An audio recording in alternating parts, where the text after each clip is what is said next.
Assalamualaikum warahmatullahi wabarakatuh. Nama saya Masifudin NIM E20 192058 akan menerangkan kebijakan fiskal dalam berbagai ekonomi Islam, yaitu jenis kebijakan fiskal, ekspansi kontraksional. Pengertian kebijakan fiskal. Kebijakan fiskal adalah kebijakan yang dilakukan oleh pemerintah dengan cara meningkatkan atau mengurangi pendapatan dan belanja negara untuk mencapai tujuan yang diharapkan, seperti mengurangi jumlah pengangguran atau mencapai pertumbuhan ekonomi yang sudah ditargetkan. 3. Kebijakan investasi dan disinvestasi.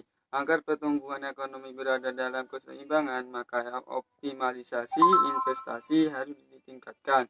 Pada beberapa tahun belakangan ini, arus modal internasional semakin meningkat dan memberikan dampak yang cukup besar.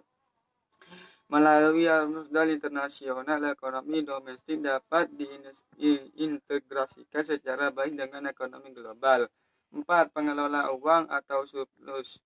Apabila pendapatan yang diterima oleh pemerintah lebih besar daripada anggaran yang dihabiskan, maka negara tersebut mengalami surplus. Namun jika terjadi kondisi sebaliknya, maka negara tersebut mengalami defisit atau kerugian. Tujuan kebijakan fiskal: pertumbuhan ekonomi, mencegah pengangguran, stabilitas harga, mendorong laju investasi untuk mewujudkan keadilan sosial. 2. Kebijakan pengeluaran. Kebijakan yang berkaitan dengan pendapatan dan pengeluaran modal dalam negara diatur dalam kebijakan pengeluaran. Pengeluaran modal dilakukan untuk berbagai bidang seperti pendidikan, kesehatan, dan sebagainya, serta membayar kewajiban negara beserta bunga internal maupun eksternalnya.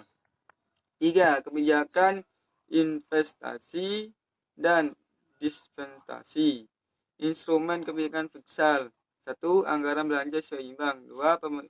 Pembiayaan fungsional. 3. Anggaran defisit atau kebijakan fiskal ekspansif. 4. Anggaran surplus atau kebijakan fiskal kontraktif. 5. Stabilitas anggaran otomatis.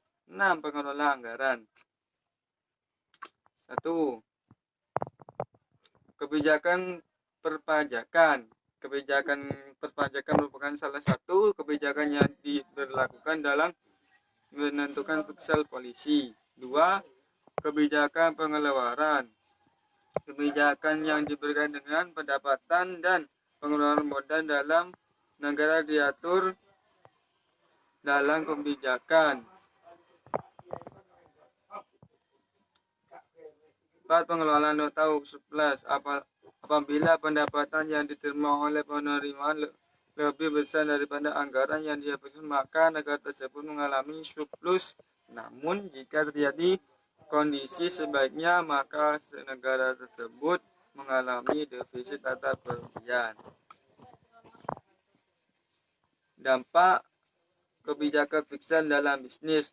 Nah, itulah informasi seputar informasi mengenai pengertian kebijakan fiskal, tujuan, jenis, hingga komponennya yang menjadi pembahasan kali ini melalui komponen fiskal, kebijakan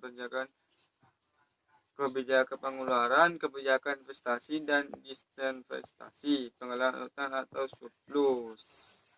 Dan segitu saja.